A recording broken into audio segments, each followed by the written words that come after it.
Halo guys, berjumpa lagi dengan saya. Hari ini saya akan coba ngomongin investasi emas, kendaraan investasi yang gak bikin deg-degan apalagi jantung copot. Namun sebelumnya jangan lupa subscribe dan klik lonceng notifikasi agar kalian tidak terlewatkan video terbaru dari saya. Kenapa harus investasi emas ya guys? Kenapa bukan investasi yang lain? Tahu nggak guys, emas adalah kendaraan investasi yang relatif tidak terpengaruh inflasi. Harga emas di setiap tahunnya cenderung naik ya guys, dan nilai emas di setiap waktu relatif tetap. Tidak seperti nilai mata uang yang setiap tahunnya menurun karena tergerus inflasi. Apakah investasi emas menguntungkan guys? Coba sekarang kita lihat grafik pergerakan harga emas dari tahun 2010 sampai 2021 ini. Saya ambil dari situs logamulia.com. Ternyata setiap tahunnya harga emas selalu meningkat. Di tahun 2010, 1 gram emas harganya masih 400 ribuan, tetapi sekarang sudah hampir 900 ribuan per gramnya. Makanya emas sangat cocok sekali digunakan untuk investasi jangka panjang 5-10 tahun. Tapi guys, yang saya masukkan di sini adalah emas batangan ya, bukan emas perhiasan, karena itu urusannya lain lagi.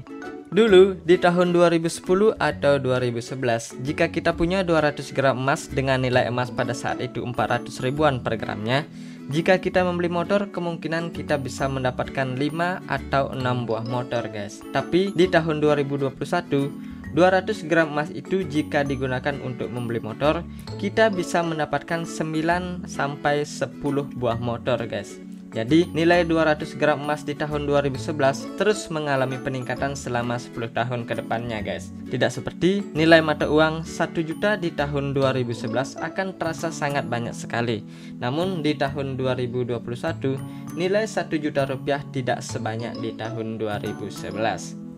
Kalau investasi emas, sebaiknya investasi emas fisik atau emas digital ya guys. Jawabannya tentu saja tergantung minat dan kesukaan kalian guys, karena ada sisi positif dan negatifnya. Emas fisik tentu saja lebih berisiko guys, karena rentan hilang kalau disimpan dengan tidak baik. Selain itu, emas fisik tidak bisa kita buka begitu saja dari kemasannya, karena kemasannya merupakan surat berharga atau sertifikat yang memvalidasi emas yang kita pegang itu guys. Jadi kalau sempat membuka kemasan emas seperti itu, maka ketika dijual akan jauh mengalami penurunan. Sedangkan emas digital relatif lebih aman, tergantung di mana kita membelinya. Saya sarankan sih kalau membeli emas digital itu atau menabung emas, pilihlah tempat yang sudah terpercaya. Emas digital memang tidak bisa kita pegang secara langsung seperti emas fisik guys, tapi dapat kita lihat berupa saldo emas dan penyimpanannya pun sangat aman dan mudah ya guys. Dan juga emas digital ini dapat kita cetak sewaktu-waktu. Cara membeli emas fisik gimana ya guys?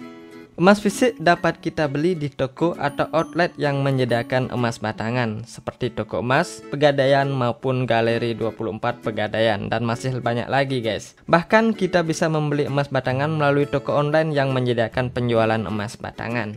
Sementara itu, bagaimana cara membeli emas digital? Nah, untuk emas digital ini bisa kita beli lebih mudah, cepat, dan praktis. Banyak sekali layanan pembelian atau tempat menabung emas digital yang disediakan perusahaan dan juga sudah terregistrasi resmi dari Kementerian Perdagangan, bahkan termasuk perusahaan BUMN guys, seperti Pegadaian Digital, Tamasya, Peluang, dan masih banyak lagi guys. Apa keuntungan investasi emas digital guys? Tentu saja investasi emas digital hanya memerlukan modal kecil guys, bahkan dapat dimulai dari Rp10.000. Waktu pembeliannya pun lebih fleksibel karena top up emas dapat dilakukan setiap waktu sepanjang hari. Begitu juga akan mudah dipantau perkembangan harga dan saldo emas yang kita miliki guys. Biaya layanan kecil sekitar 30 ribuan per tahun guys, dan juga lebih praktis dan tentunya aman. Namun ada beberapa hal yang harus diketahui saat investasi emas digital. Ada selisih harga jual dan harga beli guys, biaya cetak, sertifikasi jika kita ingin mencetak emas digital yang kita punya. Ada juga biaya penyimpanan per tahunnya, dan juga biaya pengiriman jika emas digital yang kita punya ingin dicetak. Jadi investasi emas sebaiknya digunakan sebagai investasi jangka panjang guys. Emas adalah investasi yang paling aman dan tidak mudah tergerus inflasi. Dengan hadirnya investasi dalam bentuk emas digital dapat memudahkan kita berinvestasi emas guys. Disclaimer on ya guys. Jadi demikian dulu, semoga informasi yang saya sampaikan dapat membantu. Jika ada kekurangan, saya mohon maaf. Silahkan dikoreksi tentunya dengan sopan ya guys. Terima kasih.